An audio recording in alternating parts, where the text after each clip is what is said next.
Sir, आज ED की तरफ से अर्जी दाखिल की गई थी, जिस तरह से राहुल गांधी कोर्ट ने बेल का आदेश दिया था।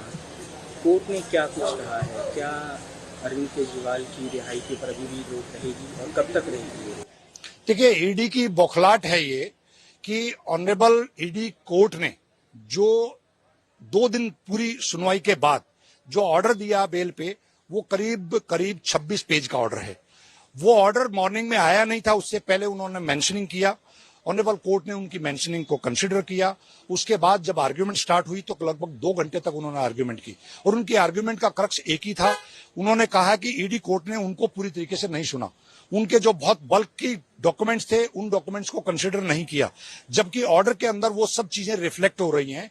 और कोर्ट ने ये कहते हुए कि क्योंकि इसमें मैं सिर्फ एप्लीकेशन, जो स्टे एप्लीकेशन है उसको डिसाइड करेंगे, बाकी जो इनकी पिटीशन है उस पिटीशन को जुलाई के अंदर रख दिया है और स्टे एप्लीकेशन पे क्या ऑर्डर आएगा ये बाई मंडे और ट्यूसडे तक आप और हमारे बीच में होगा। सर, ईडी की तरफ से ये दलील दी जा रही थी कि उनका पक्ष जो है वो सही से नहीं सुना गया, समय जो है वो सही से नहीं दिया गया, हमने दस्तावेज देने के लिए कुछ समय मांगा था वो भी नहीं दिया गया हमें, और साथ में ये भी कहा गया कि जो आदेश है वो पूरी तरह से सही नहीं है। जज ने खुद ये एक्सेप्ट किया है कि उन्होंने दस्तावेजों को नहीं पढ़ा है और दस्तावेजों को पढ़े बिना जो है वो राय बनाई है उसके आधार पर। देखिए, ईडी कोर्ट ने, कॉम्पिटेंट कोर्ट थी वो, उन्होंने बेल पे डिसीजन दिया है, कोई फाइनल डिसीजन नहीं आया है। जब बेल पे डिसीजन आता है तो बेल को ध्यान में रखते हुए वो डिसीजन आता है और वो 26 पेज का डिसीजन है। 2 दिन लंबी आर्ग्यूमेंट चली है।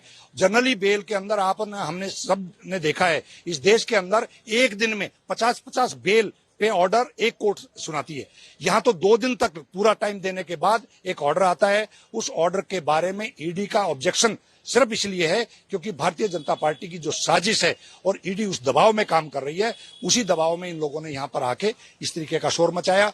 आज हाईकोर्ट में भी ये कुछ नहीं बता पाए कि इनके पास क्या ऐसा मटेरियल है जिस मटेरियल को ये ईडी कोर्ट को नहीं दिखा पाए, वो ऑनरेबल हाई कोर्ट को दिखाना चाहते हैं। केजरीवाल जी की तरफ से विक्रम चौहान जी जो हैं वो पेश हुए थे, उन्होंने दलील रखी कि केजरीवाल कोई टेररिस्ट नहीं है, ये कोई टेररिज्म का केस नहीं है, एक आम नागरिक की तरह और एक आम व्यक्ति की तरह जो है उनको ट्रीट किया जाना चाहिए, उनको बेल जो मिली है उस आदेश को बरकरार रखें। देखिए, अरविंद केजरीवाल जी की तरफ से डॉक्टर अभिषेक मनु सिंघवी और विक्रम चौधरी जी, ये दोनों सीनियर डेजिग्नेटेड लॉयर अपीयर हुए थे। उन्होंने अपनी एट लेंथ सारी सबमिशंस रखी, एप्लीकेंट की उनका क्या स्टेटस है। अरविंद केजरीवाल जी एक इलेक्टेड चीफ मिनिस्टर हैं। हमने देखा पॉस्को के अंदर एक ऑनरेबल हाई कोर्ट ने अभी येदियुरप्पा जी को उनका अरेस्ट को स्टे किया था और क्या कहा था हाई कोर्ट ने कहा था कि ये फॉर्मर चीफ मिनिस्टर हैं, कोई एरे गेरे नथु खेरे नहीं है, ये कहां भाग कर जाएंगे।